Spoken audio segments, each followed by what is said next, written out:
Sexta-feira, 3 de novembro de 2023, começa agora o Pix News. Veja os destaques desta edição. Professores universitários do Paraná poderão ter aumento. Proposta de reajuste do governo do estado está na Assembleia Legislativa.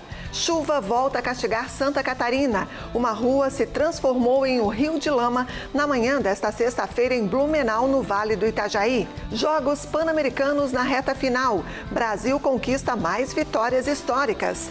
No futebol, a expectativa para a final da Libertadores. Torcedores do Boca Juniors lotam Copacabana e Fluminense faz o último treino. Médico da seleção diz que cirurgia de Neymar foi um sucesso. Atacante deve ficar fora dos gramados até o segundo semestre de 2024. As atualizações da guerra entre Israel e o grupo terrorista Hamas. Bombardeio deixa 27 mortos na faixa de Gaza e Benjamin Netanyahu diz que Israel vai vencer a batalha. E no comentário político, o jornalista Tiago Pereira comenta sobre a decisão do STF que formou maioria em análise jurídica, que vai beneficiar os próprios ministros. Essas e outras notícias a partir de agora no Pix News.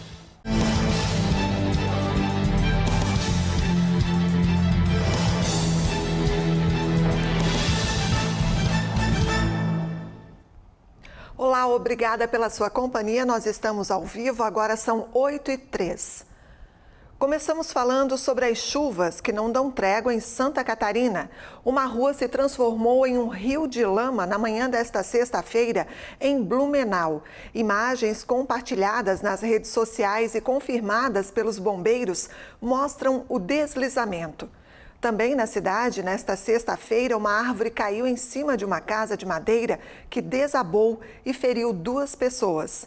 O Vale do Itajaí sofre com as chuvas volumosas causadas por uma frente fria associada ao ciclone extratropical que atua em Santa Catarina. Ocorrências também foram registradas no oeste e no sul do estado. Essa condição do tempo deve mudar no fim de semana. A previsão indica tempo estável para este sábado, com sol na maior parte das regiões catarinenses. Porém, podem ocorrer pancadas de chuva isolada. Já para o domingo, a previsão indica tempo ensolarado na maioria das regiões catarinenses.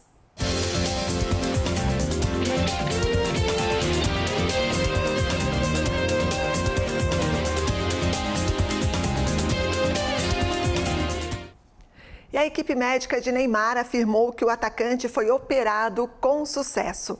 O procedimento cirúrgico foi realizado em Belo Horizonte, Minas Gerais, nesta quinta-feira. Neymar deve receber alta até amanhã, dependendo da evolução clínica.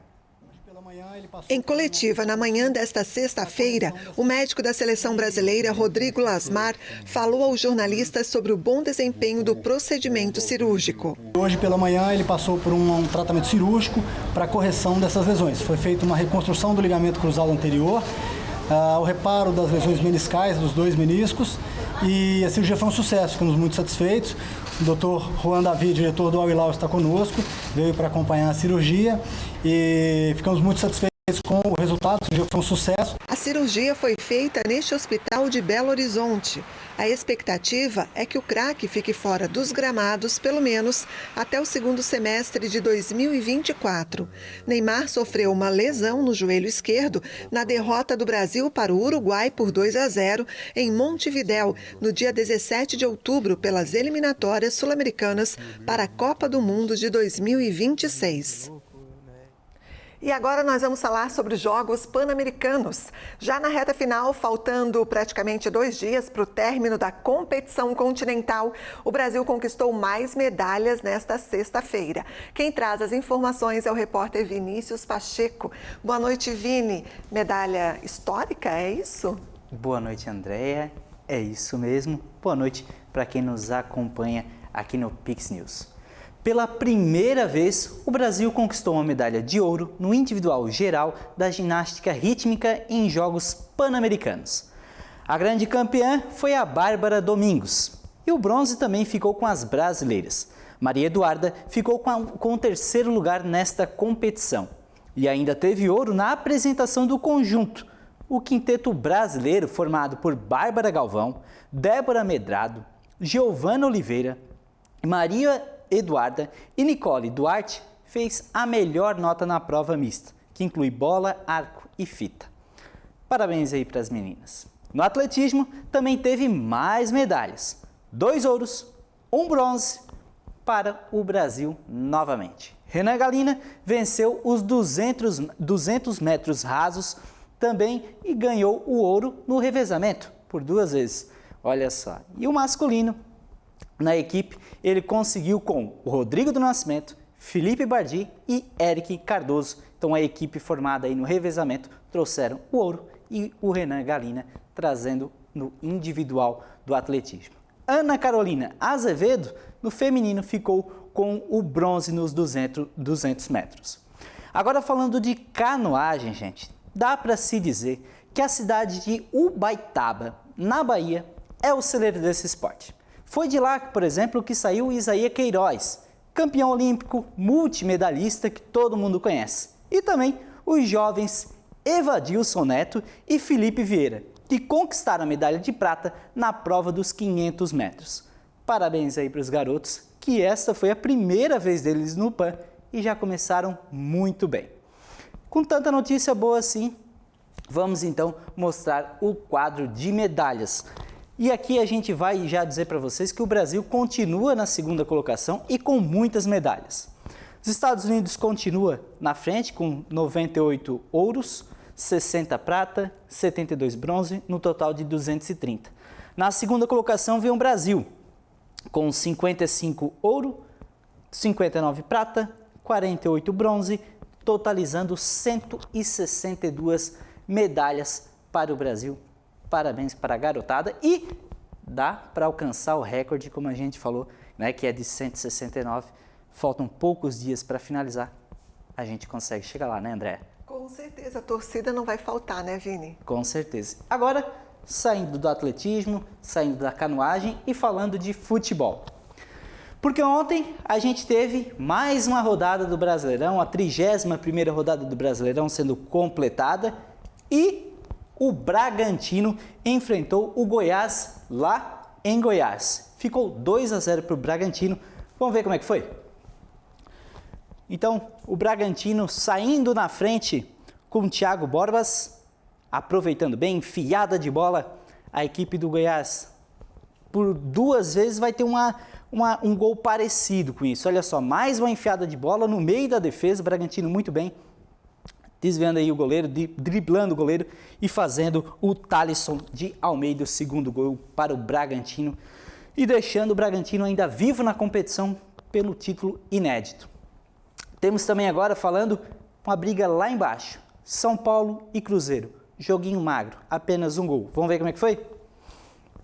Luciano, mas primeiro a gente vai mostrar esse gol aí que foi marcado impedimento e daqui a pouquinho a gente vai falar um pouco sobre o VAR. Olha só como que ficou a diferença, é questão de menos de centímetros, é milímetros que o Alisson teve o seu gol impedido. E aí depois sim, na sequência, o mesmo Alisson vai dar o passe de cabeça para o Luciano, ali para o Luciano fazer de cabeça, cruzamento perfeito na cabeça do Luciano, faz 1-0 e ficou nisso, 1-0. Mas aí eu queria só chamar a atenção ali para aquele golzinho impedido do São Paulo e a gente vai mostrar que isso também aconteceu, um probleminha ali do VAR no jogo do Vasco. Vamos ver como é que foi o primeiro jogo, que ficou 2-0 para o Vasco da Gama? Aí vocês vão ver, cruzamento dentro da área, a bola fica viva ali, tirou mal a defesa, a bola volta para a pequena área e o Gabriel Peck, faz o gol para o Vasco. Depois, na sequência, o Luca Orlando saiu ali driblando todo mundo e faz o gol para o Vasco da Gama, fazendo 2-0. Mas o que chama a atenção naquele gol ali do Vasco da Gama e bastante gente do Cuiabá reclamando? Foi a escolha do VAR com a câmera utilizada. A gente vai mostrar uma imagem para vocês. Quando foi feito o gol, bem rapidinho aqui, ó, vocês vão perceber que o Pita, por essa câmera aqui, está na linha da grande área. Mas o VAR não utilizou essa imagem aqui, que ficaria mais fácil para ele visualizar o impedimento, até com auxílio da própria linha da grande área. Ele utilizou essa daqui, que não dava condição nenhuma para ele saber onde estava o pé do Pita, onde estava o corpo do Pita, então bastante reclamação. Com relação àquela do São Paulo, bastante reclamação também. Pô, será que questão de milímetros faria diferença para o zagueiro alcançar esse atacante? Então bastante reclamação, principalmente nessa rodada, com a interferência do VAR. Dirigentes reclamando, jogadores reclamando, porque o VAR tem entrado em momentos que não é para entrar, em cartões que não é para ser aplicado, tem momentos que deve se valer a decisão do juiz, mas não está sendo respeitado isso, então umas interferências que no meu ver e no ver de muita gente que acompanha o futebol brasileiro está prejudicando, André. Mas antes... Sempre uma polêmica essa questão do VAR, né? Exatamente, e era uma coisa que era para vir para ajudar e para melhorar, não é o que está acontecendo. Com isso, afeta na tabela. E a gente vai mostrar como é que tá. Vamos começar lá por cima. Botafogo, que perdeu num jogo histórico para o Palmeiras nessa semana, na quarta-feira, lidera ainda com 59 pontos. O Palmeiras tem um jogo a mais, mas diminuiu essa diferença, 3 pontinhos de diferença. Bragantino, também com 30 jogos, 55 com a vitória de ontem sobre o Goiás. Grêmio fechando o G4 com 53 pontos. E aí depois todo o pessoal ali com 52, 50, 49, que ainda podem também entrar no G4. Tá tudo vivo ali ainda. Mudando o lado da tabela, mesma coisa. Tudo ainda pode acontecer. O que, claro, está mais difícil é o América Mineiro e o Coritiba escaparem da zona do rebaixamento. Mas quanto ao Goiás e o Vasco da Gama, ainda estão vivos, ainda estão brigando e podem sair sim, continuar o ano que vem na Série A. Porque o Cruzeiro está muito mal, na 16ª colocação, com 37 pontos. O Santos, que venceu também o Flamengo na quarta-feira, também com 37 pontos, mas está muito mal na competição. O Bahia com 37, até mesmo o Internacional com 39 na 13ª colocação, ainda briga para não cair. Afinal de contas, Vasco com 34, a distância é de apenas 5 pontos. É menos do que 2 jogos vencendo o Vasco da Gama. Então, se o Vasco fazer a parte deles, todo mundo fazer a sua parte e contar com a derrota dos próximos colocados, dá para escapar. Basta todos eles fazerem a parte deles. O problema é que todo aquele pessoal lá de baixo não está fazendo a tarefa de casa, André. Pois é, tá surpreendendo. Muitos times aí estão surpreendendo, né? Neste Brasileirão. Exatamente. Tanto positivamente quanto negativamente. Verdade. A palavra desse Brasileirão, no meu ver, é instabilidade dos times. Até mesmo do próprio líder, Andréa. E que jogaço na última quarta, né, Vini? Por falar em líder.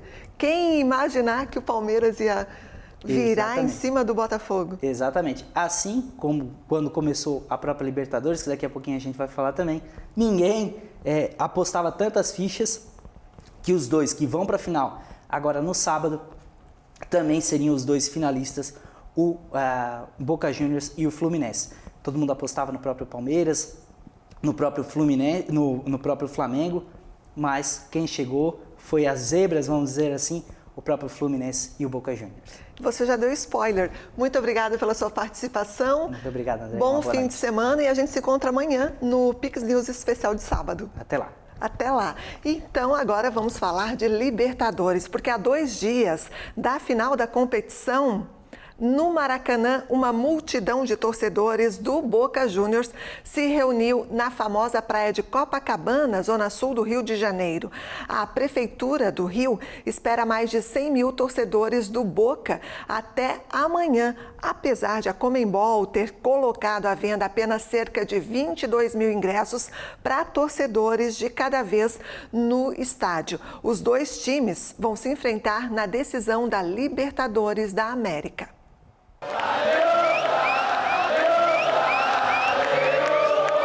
A multidão se reuniu na altura do posto 5, na praia de Copacabana, na zona sul do Rio de Janeiro. O grupo cantou e exibiu bandeiras do time. As cores azul e amarelo tomaram conta da famosa praia. No meu caso e no caso de muitos outros, não temos ingressos, mas aqui estaremos apoiando da praia, assistindo em um telão gigante e dá-lhe Boca. Boca Juniors e Fluminense se enfrentam no Maracanã no sábado, em um duelo inédito valendo a taça mais importante da América, a Copa Libertadores. Mas tomara que saiam daqui tristes, feliz pelo passeio, né? Mas que a taça fique aqui. Também foi registrado briga e confusão entre torcedores do Boca e do Fluminense na tarde desta quinta-feira em Copacabana. Ao menos 7 pessoas foram presas.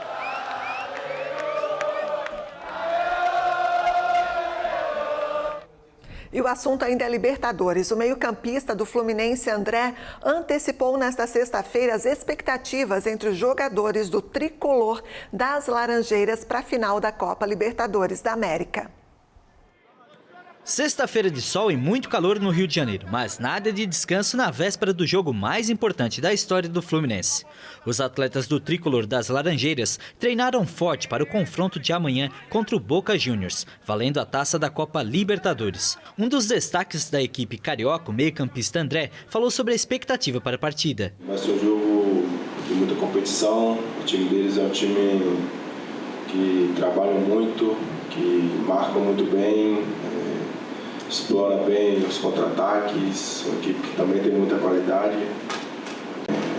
Já esperamos que vai ser um time que quando desce a linha marca muito bem, marca muito forte, compete demais e com certeza vai ser o jogo mais difícil da temporada.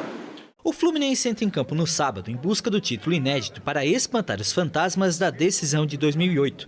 Também no Rio de Janeiro, quando foi vice-campeão, derrotado nos pênaltis para a LDU do Equador. Para o Boca Juniors, o jogo pode garantir o 7º troféu na competição mais importante do continente. E ainda nesta edição a gente fala sobre o projeto do governo do Paraná que pode aumentar o salário dos professores universitários. Tiago Pereira comenta sobre a decisão do STF que beneficia os próprios ministros. E você vai ver a seguir. Incêndio na Espanha preocupa autoridades e mais de 800 pessoas tiveram que deixar suas casas.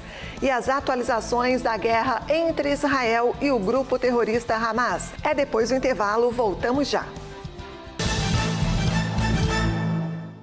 Chegou o fim de semana Lucão. No Comprão, preço baixo tá na mão. Cerveja Vale, puro malte 350 ml, apenas R$ 1,99. Se beber, não dirija. Contra filé ATC inteiro a vácuo a partir de R$ 28,89 o quilo. Filé de peito de frango Canção, R$ 11,99 o quilo. Ovos vermelhos ou brancos, bandeja com 30, R$ 12,99 no cartão Coque. Óleo de soja Coamo ou leve 900 ml, R$ 3,99 no cartão Coque. Lava-roupas Omo, lavagem perfeita 2,4 kg, R$ 24,99. Melhor preço é no Comprão. Mel Garden Floricultura e Paisagismo. Serviços especializados em instalações de jardins verticais, buquês para presente, paisagismo interno e externo. Grande variedade de orquídeas, plantas, vasos, fertilizantes, terra e substrato. Na Rua Lajeado 369, bairro Pinguirito, em Garopaba.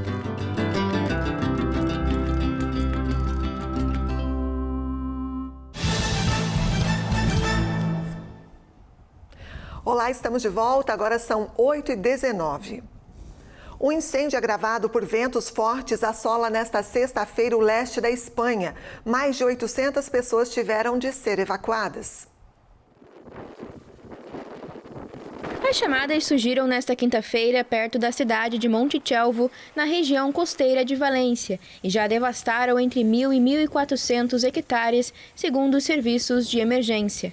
Cerca de 200 bombeiros e 3 aviões-tanque foram mobilizados para tentar controlar o fogo, mas as rajadas de vento de até 120 km por hora dificultaram o trabalho. Entre 800 e 850 pessoas tiveram que ser retiradas da região. O governo regional de Valência pediu que as pessoas fiquem em casa e evitem áreas com árvores e construções. A Espanha também é atingida pela tempestade Ciarán, que já deixou vários mortos na sua passagem por países europeus.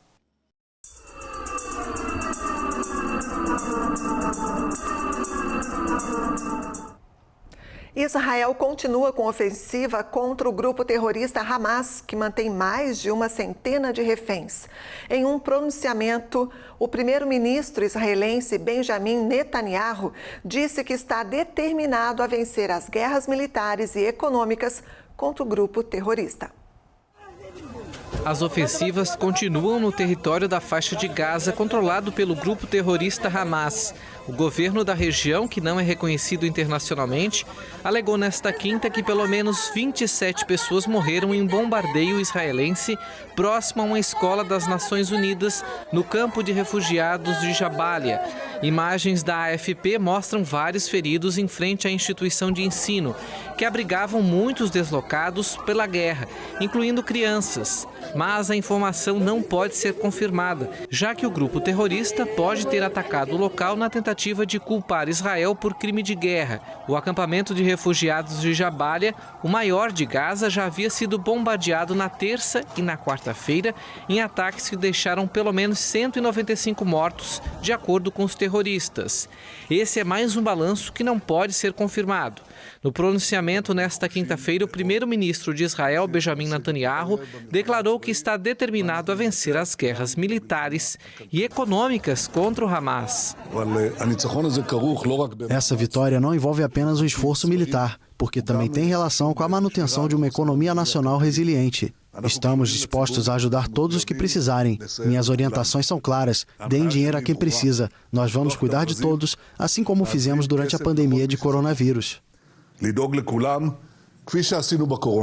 O conflito entre Israel e o grupo terrorista Hamas teve início no dia 7 de outubro, depois que um ataque do grupo islâmico deixou mais de 1.400 mortos no sul do território israelense. Em resposta, o exército de Israel iniciou uma campanha de bombardeios incessantes. O número de reféns que se acredita serem mantidos pelo Hamas na faixa de Gaza chega a 240 pessoas. E no meio da guerra em Gaza, ataques realizados pelo exército de Israel deixaram pelo menos 6 mortos na Cisjordânia ocupada nesta sexta-feira. O Alto Comissariado das Nações Unidas para os Direitos Humanos alertou para a violência alarmante e urgente na região. 3 homens com idades entre 17 e 26 anos morreram na cidade de Jenin, ao norte, que é um reduto de grupos armados palestinos e alvo frequente de operações militares de Israel. Já em Hebron, no sul, 2 palestinos de 30 anos foram mortos em um ataque contra o campo de refugiados de Fawar. O 6º palestino morreu no campo de refugiados de Calandia, situado entre Jerusalém e Ramala. O exército israelense afirmou que esteve operando contra o grupo terrorista Hamas na Cisjordânia, avançando com incursões em Jenin e Nablus. Em pronunciamento nesta sexta-feira, o Alto Comissariado das Nações Unidas para os Direitos Humanos declarou que o aumento da violência na região é alarmante. Enquanto muita atenção é dada aos ataques de Israel e às hostilidades em Gaza desde o dia 7 de outubro, a situação na Cisjordânia ocupada, incluindo Jerusalém Oriental, é alarmante e urgente, com o aumento de violações aos direitos humanos dos palestinos.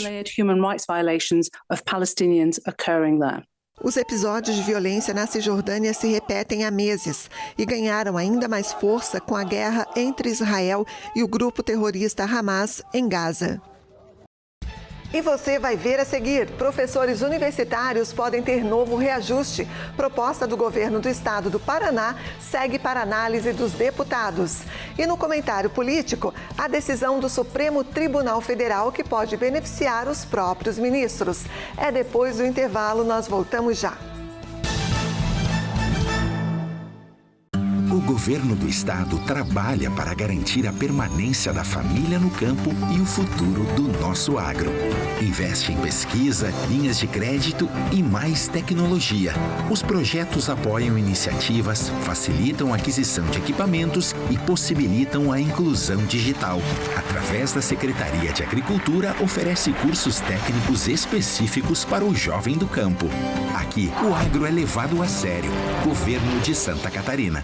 Somos a JJ Hotels Group. Com uma equipe especializada, vamos ajudar o seu hotel ou pousada a crescer nas vendas. Cuidamos de toda a parte de marketing e central de reservas, para que o seu hóspede tenha um atendimento privilegiado e a atenção que ele merece. Além de uma experiência de 10 anos no mercado, contamos com os melhores sistemas para o controle da sua hospedagem. Você se preocupa em receber os seus hóspedes, nós nos preocupamos em levar eles até você.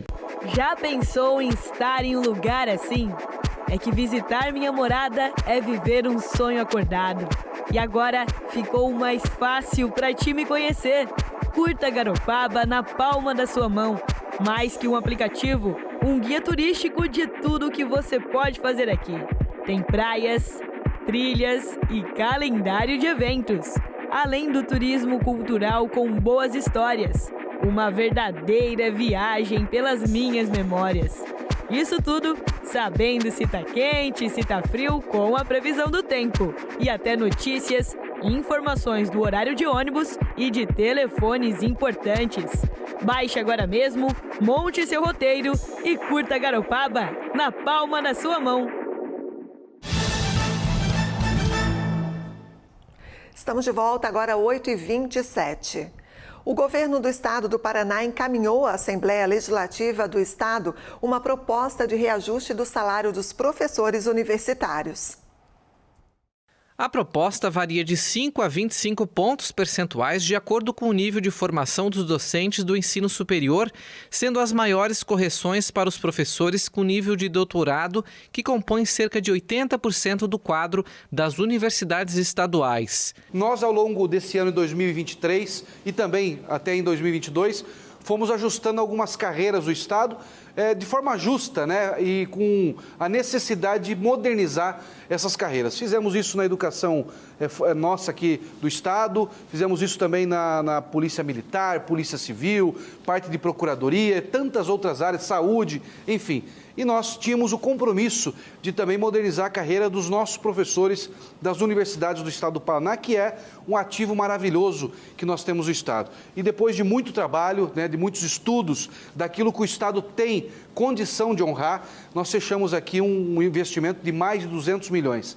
Além dos 5,8% que já foi ajustado esse ano no salário dos nossos funcionários do estado, né, os nossos servidores, nós agora também fechamos uma modernização para as carreiras dos professores universitários. O governo já havia aplicado o reajuste de 5,79% a todos os docentes. Agora a proposta é que os novos valores sejam aplicados na folha de pagamento a partir de janeiro de 2024, de forma retroativa ao mês de dezembro de 2023. É uma modernização da carreira que valoriza o mérito, né? Porque quem está na carreira acadêmica, né, sempre almeja chegar ao título do doutorado para o exercício pleno da sua atividade acadêmica de professor pesquisador, como é o caso das carreiras universitárias. Então nós estamos num plano de carreira possível, que o governo do estado pode bancar, pode honrar, recuperando, né, estes adicionais de titulação, colocando em 105% o adicional de titulação de doutor, em 60% adicional de titulação de mestre e em 30% adicional de titulação de especialista, o que representa, na média, para o doutor, um ganho salarial líquido de 12%. E uma notícia triste para a teledramaturgia brasileira. A atriz Elisângela do Amaral Vergueiro, mais conhecida por Elisângela, morreu aos 68 anos de idade nesta sexta-feira em Guapimirim, no estado do Rio de Janeiro.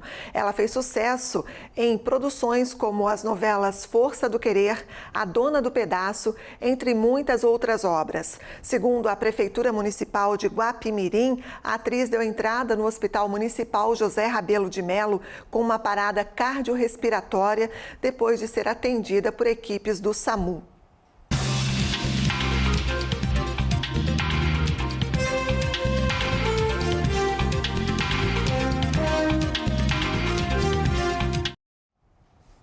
E o Supremo Tribunal Federal formou maioria e permite que juízes julguem clientes de familiares.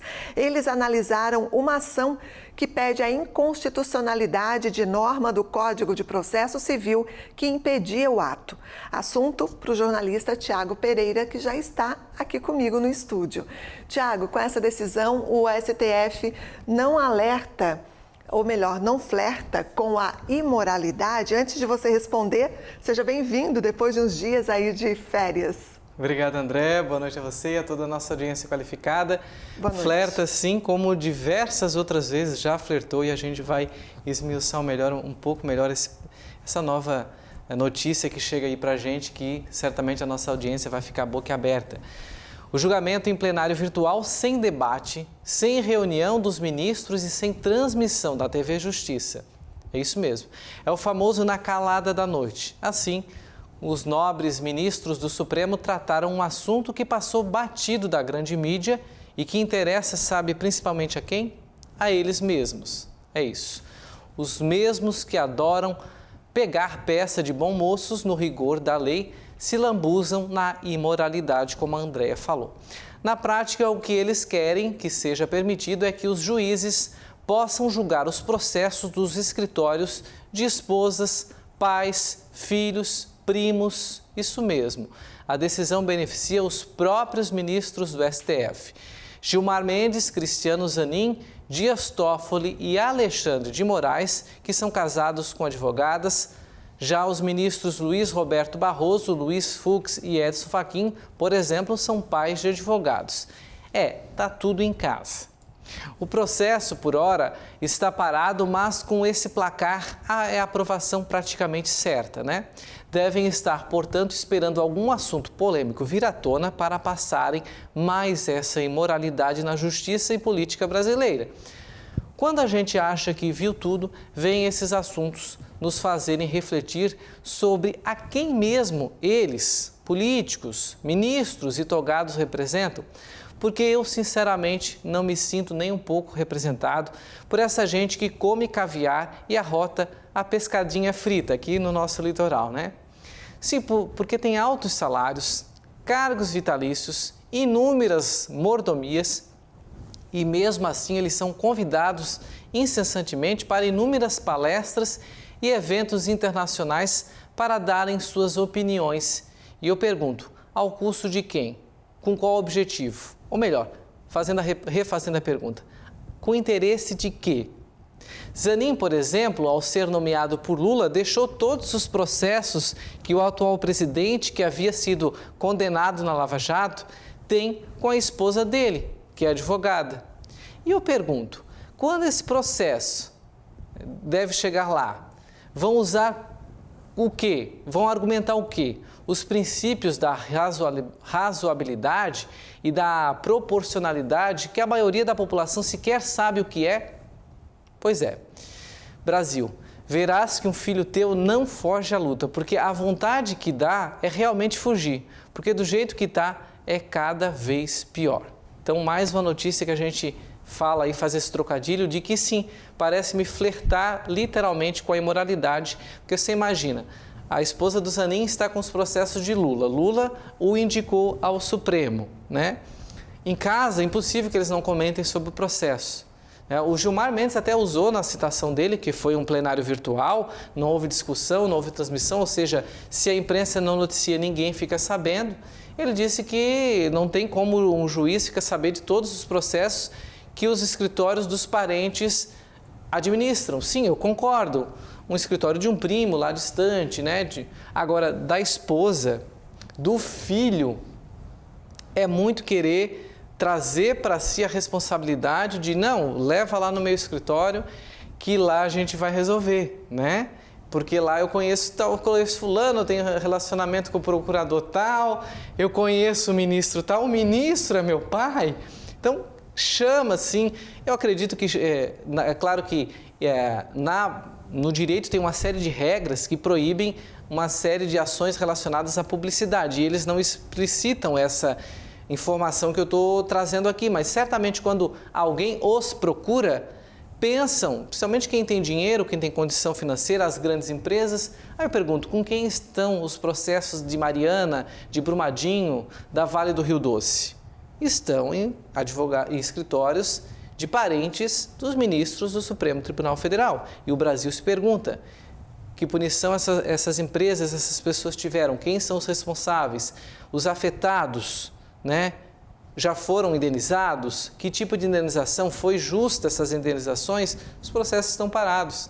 E é por aí que a gente acredita que, sim, principalmente os parentes de primeiro grau deveriam se ter uma diferenciação no julgamento ou se afastarem ou se absterem do julgamento, como essa resolução já dizia. E os ministros querem, ao rigor da lei, né, no calar da noite, fazer diferente. Fazer o quê, né, Tiago? É o que temos para hoje. É o que temos para hoje. E vamos aguardar, esse processo está parado, ele precisava ser despachado, precisava ter mais votos, mas no momento, isso foi em agosto essa decisão, eles precisam retomar esse julgamento e como eu falei ali, talvez estejam esperando alguma polêmica acontecer no Brasil para o foco mudar e aí sim eles voltarem num ambiente virtual, fazer essa votação e aí sim poderem estarem livres para julgar qualquer processo, independente se é de escritório de filho, de amigo, de pai, de parente, enfim. Uma cena que nos lembra muitas outras cenas, infelizmente, né? Isso aí. Tiago, obrigada, mais uma vez bem-vindo das férias, bom fim de semana para você e até a próxima. Obrigado, boa noite a todos e um ótimo final de semana. E o Pix News de hoje fica por aqui. Mais notícias no nosso site pixtv.com.br. Siga nossas redes sociais, o endereço é @pixtvhd. E logo mais às 10 da noite no Cinepix, você assiste o filme Dois Tiras Fora de Ordem. A gente se vê amanhã no Pix News especial de sábado. Obrigada pela companhia, boa noite e até lá. Pix TV é conteúdo todo dia.